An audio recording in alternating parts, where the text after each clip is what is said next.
ഇന്ന് കാലത്ത് ഞാൻ കഴിച്ച അടിപൊളി സംഭവം ഉണ്ടത്. എനിക്കിത് ഭയങ്കര ഇഷ്ടമായി. അതുകൊണ്ട് ഇത് പെയ്ഡ് റിവ്യൂ ഒന്നല്ല, നിങ്ങൾക്ക് അറിവിലേക്ക് ജസ്റ്റ് ഒരു വീഡിയോ എന്ന രീതിയിലാണ് ഇടുന്നത്. ഒരു പപ്പായ ജ്യൂസ് 30-35 രൂപ റേറ്റ് വരണുള്ളൂ. അതുപോലെ തന്നെ മാംഗോ മസ്താനി എന്ന് പറഞ്ഞ ഒരു സംഭവം.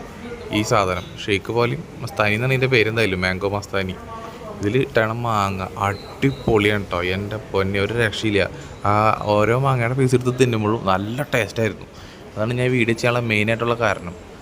അതെ, ഈ കഷ്ണങ്ങൾ നിങ്ങൾക്ക് കണ്ടാൽ തന്നെ മനസ്സിലാവും സംഭവം എങ്ങനെ ഉണ്ടെന്നുള്ളത്. ഇത് ഐസ്ക്രീമിൻ്റെ കൂടെ എടുത്ത് വായിൽ വയ്ക്കുമ്പോൾ ഒരു രക്ഷ ഉണ്ടായിരുന്നില്ല. അപ്പോൾ സംഭവം നമ്മുടെ ചാലക്കുടി സൗത്തിൽ അവിൽ മിൽക്കിലാണ് ഈ സംഭവം വരണത്, അവിൽ. അപ്പോൾ നിങ്ങൾ എന്തായാലും ഒന്ന് ട്രൈ ഔട്ട് നോക്കിക്കോ, നഷ്ടമൊന്നും വരില്ല. പ്രത്യേകിച്ച് ഈ ചൂടുള്ള സമയത്ത് ഒരിക്കലും നിങ്ങൾക്ക് നഷ്ടം തോന്നില്ല. കാരണം ഞാൻ ചൂട്ടത്തുനിന്ന് വന്ന് കയറി ഒരു 12:45-1 മണിക്കാണ് ഇത് കഴിക്കുന്നത്. ഒരു രക്ഷയുണ്ടായില്ല എന്ന് പറഞ്ഞാൽ ഒരു രക്ഷയുണ്ടായില്ല. സംഭവം എന്തായാലും വർത്താണ്. പല ഫ്ലേവറുകൾ വേറെയുണ്ട്, നിങ്ങൾക്ക് ഇഷ്ടമുള്ളത് ട്രൈ ചെയ്യാം. അഫോർഡബിൾ പ്രൈസിന് ഇഷ്ടം പോലെ സാധനങ്ങൾ അവിടെ വേറെയുണ്ട്. അപ്പോൾ അതിൻ്റെ മെനുവിലേക്ക് കാണിച്ചത് നിങ്ങൾക്ക് അവിടെ ചെല്ലുമ്പോൾ മനസ്സിലാവും. എന്തായാലും ക്വാളിറ്റിയും ക്വാണ്ടിറ്റിയും അത്യാവശ്യം നല്ല രീതിയിൽ തന്നെ അവർ തരുന്നുണ്ട്. എന്തായാലും ഒന്ന് ട്രൈ ഔട്ട് ചെയ്ത് നോക്ക്. അടുത്ത വീഡിയോയിൽ വീണ്ടും കാണാം. ടാറ്റാ.